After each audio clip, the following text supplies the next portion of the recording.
Welcome again to Coffee with Kish. I'm Kish, and we're here today, hopefully, to geek out about Mormonism. Now, I grew up LDS. My family came from the Mountain West. They were drawn to the Washington, D.C. area by my father's job working for the government. So even though my family came from out in the western United States, I spent my life in the mission field, as it was called, back in the 70s when I was growing up, with a whole bunch of Mormons who had settled in the Washington, D.C. area, really settled there. I guess just moved there to take jobs in was really kind of a booming area of the country, much more booming today than even it was at the time. So there was kind of a hive of Mormon activity. The government, especially agencies like the FBI and CIA, they really liked hiring Mormons. They would go out to Brigham Young University to recruit Mormons. That's how my dad ended up working for the government after earning his PhD in physics at Brigham Young University. So I had my first birthday on the road from Mapleton, Utah to Northern Virginia, and that's where I grew up, in Northern Virginia. And in some ways I was like fish out of water, in that there weren't Mormons in my school. Usually, it wasn't until I think high school that there were a couple of other Mormon kids. There were no other Mormon kids in my grade in school. I would hear on occasion kids tell Mormon jokes. I thought they were funny. That's how I am. If a joke is funny, even if some people would consider it offensive against, my people, I still thought it was funny. Usually had to do something with how many kids Mormon families have, or something silly like that. But I grew up in a small branch, and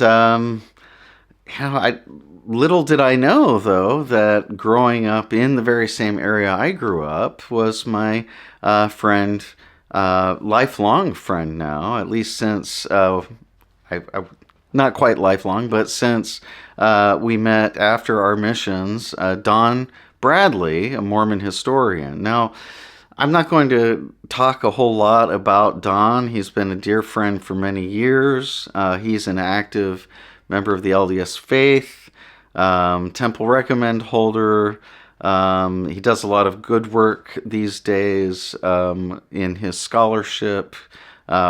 His life has really revolved around the history of Joseph Smith and his times, and I would say he's a leading world authority on the topic of Joseph Smith and early Mormonism. So one of the reasons I bring him up, though, is I want to really pump his book here, promote it. For those few of you out there who are listening who have not had the chance to read his book that came out in 2019 through Greg Cofford Books, The Lost 116 Pages, Reconstructing the Book of Mormon's Missing Stories. This is an amazing book, and I don't just say this because my friend wrote it.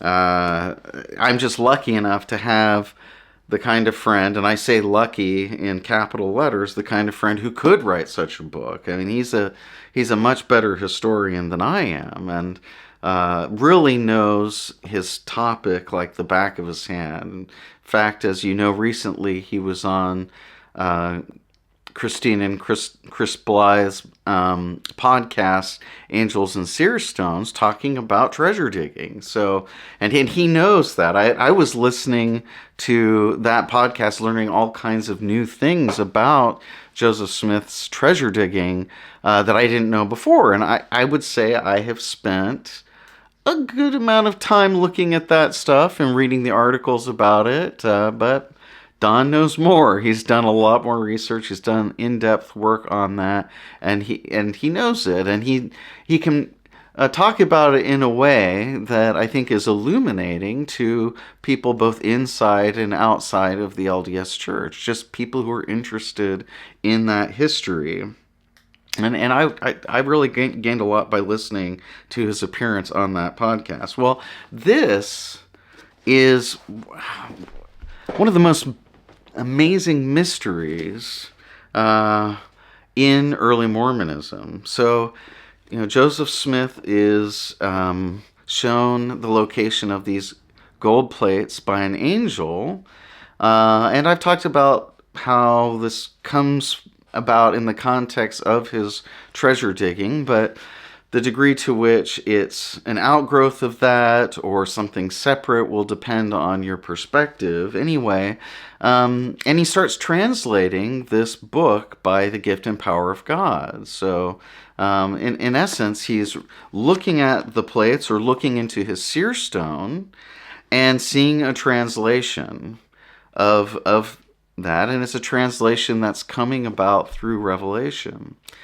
And he's into this. He's got a scribe, so he's dictating to a scribe. The scribe's name is Martin Harris, and Martin Harris is a kind of a well-to-do farmer. He's been putting a lot of his hard-earned money and wealth into this project against the protestations of his spouse, who really doesn't approve of this at all, and seems to want some reassurance that this is a legitimate enterprise and that her husband's not just being swindled by some con artist. Well, wow, here we're getting into the real tense stuff that's difficult to work through in early Mormon history. There were people out there who looked at Joseph Smith and said he's a con artist, but there were those people who believed that what he was doing was of God, and that process still goes on today. There are people who believe fervently that what he was doing was of God. There are people who cease believing that what he was doing was of God, and they leave the Mormon faith. But then there are those who've never believed, who've always seen him as a con artist. Well, Martin wanted to show his spouse the manuscript. So he's taking dictation from Joseph Smith. They've got about 116 pages, and here I'm already mangling this because Don actually gets into the details of how big the manuscript really was. It's called the 116 pages, but it's a lot fuzzier. It's a lot more complicated. It may have been a lot more material than that. Anyway, he wants to take these home. Now, Joseph is hesitant to do this. This is a big deal, right? I mean, he's gotten all of this translation through Revelation. If we just take for argument's sake his sincerity for granted, and he probably can't reproduce it. Now, some will say it's because he's making it up, and he's afraid that if he loses it, he's not going to be able to make up exactly the same thing, and that any person who would get their hands on it might compare the two works and show that he's really a fraud. That kind of thing. We can speculate all day about why he would be nervous to let this go, but he puts across the idea to Martin that he's asking for God's permission and God's saying no. But eventually, I guess God lets Joseph make up his own mind, and Joseph gives Martin the manuscript. Well, when the manuscript is in Martin's possession, it disappears. And that throws a huge wrench in the translation process. Now, I haven't really done justice to the complicated historical circumstances.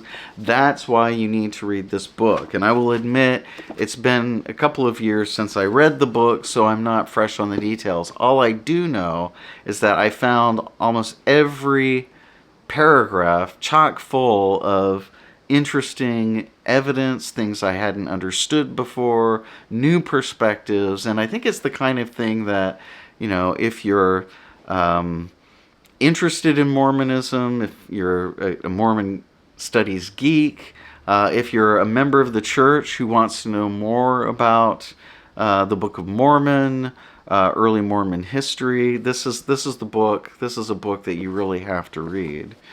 And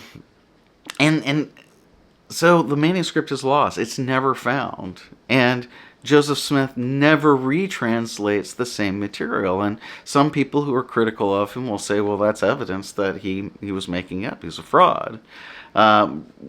What he's allowed to do, when he's allowed by God to continue the translation process, is he translates another record that's on other plates that covers the same material from a different perspective. Instead of the perspective of Lehi, the father of the family that found its way to America from Jerusalem, to the perspective of Nephi. But the big question is, and of course it's the natural question, but it's a question I really don't hear asked very often.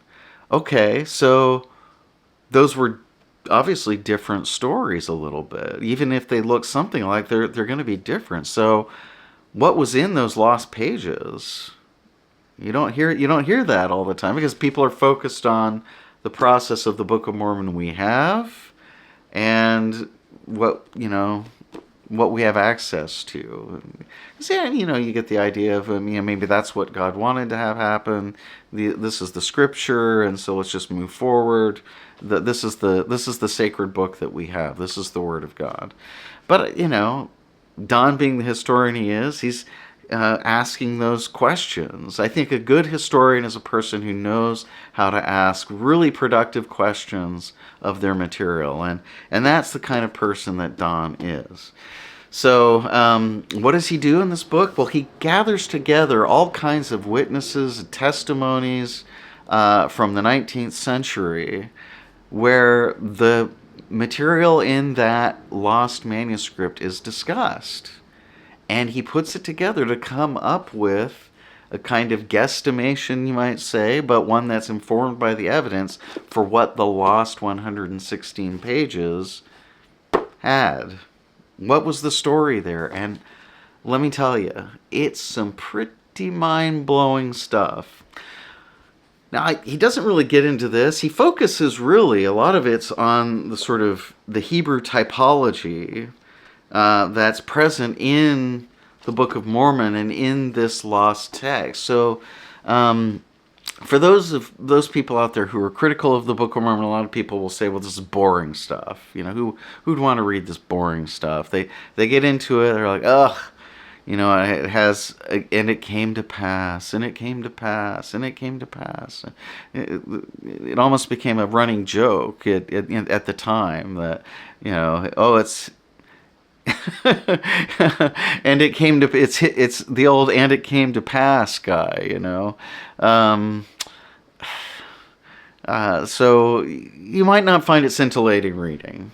It's difficult. I had a difficult time. I read it through the first time when I was a teenager, deciding whether I'd go on my mission or not. I think I tried earlier on in primary, but I didn't have a lot of luck. Usually what happens is you hit these chapters that are kind of a variation on the chapters of Isaiah that are tucked into the Book of Mormon. And the Isaiah chapters, they don't really have a story. It's all of these opaque prophecies that are basically, what you would find in Isaiah in, King James Old Testament, with some key differences. And you get bored and you fall asleep and you lose interest and you're like, oh gosh, I don't want to keep reading this boring book. So, the casual LDS person probably just thinks the Book of Mormon is kind of a boring book. They'll learn the passages that they have to learn for seminary. And mind you, when I say this, I'm describing my experience. So what it was like when I was growing up in the 1970s and 80s.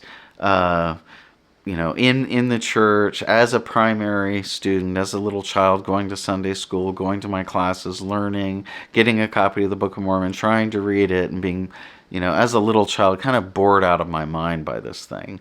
But that kind of perspective sticks with people. Maybe they never really take to the Book of Mormon, even though this is their faith and they know the key scriptural passages and the important teachings. They're able to glean what they need out of it, and they live their faith without a thorough knowledge of the Book of Mormon. People who are critical of the Book of Mormon see it as plagiarized from the Bible, and they'll say like it's obviously fraudulent, etc., etc., etc. And I'm not here to really plug either point of view. What I'm here to tell you is that the Book of Mormon is a deeply fascinating document from the perspective of a historian or a student of American Christian history. I just don't know how you can't be really drawn into this as a topic, because the book is a lot more sophisticated than it would first appear. And I think that probably 99% of all people who are familiar with the book on some level have only scratched the surface on how interesting the Book of Mormon is. And that's not because it's the best written book or it's the most exciting read. Obviously, it's not. What is fascinating to me is its engagement with, and I'm going to take here again that edict perspective, that outsider's perspective that might be offensive to practicing Latter-day Saints, but it's an engagement with the Bible. It's not a shallow engagement with the Bible. You would be mistaken to think that this text is engaging with the biblical canon in only a surface way, or engaging with an understanding of Hebrew culture in a very surface way. Now, whoever has, and the faithful Mormons would say, well, it's the ancient Nephite prophets that have, you big dummy. But the people who put this book together had a very deep understanding of things. Now, we can also say from a point of view in which we think the Book of Mormon was written in the 19th century, that there are a lot of fingerprints on it of its 19th century origins. But again, if you want to get into it and really understand it, and here I would recommend to you William Davis's book, recent book on Mormonism and the preaching culture of the time. There's a lot of great scholarship being done on the Book of Mormon right now that shows you how sophisticated a document it actually is. And in that sense, you can kind of, even if you are not LDS, kind of have a respect for its production and for why people accept it as a miraculous work, because it truly is in some ways rather remarkable, even if you don't believe that it's truly miraculous.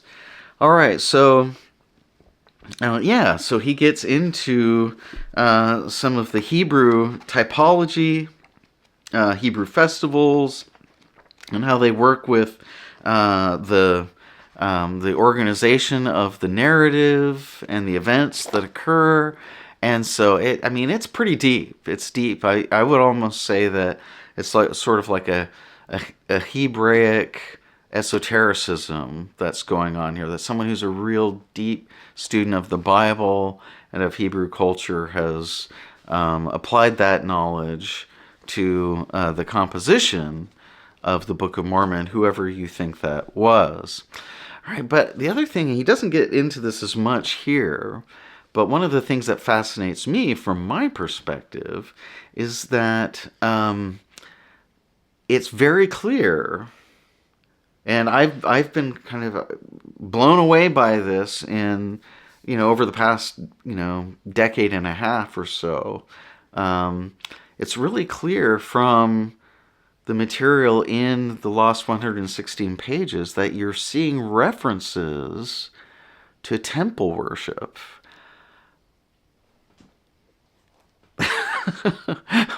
Okay, now if you've listened to my episode on the temple a couple of episodes ago, you know that there's a sort of stock historical narrative that your average Latter-day Saint carried around a couple of decades ago, which is that, you know, the gospel is restored under Joseph Smith incrementally. It starts off with the Book of Mormon, and the temple doesn't really come around until Kirtland in the 1830s, and the temple, more like the Mormons know today, didn't come about until the 1840s with the sacred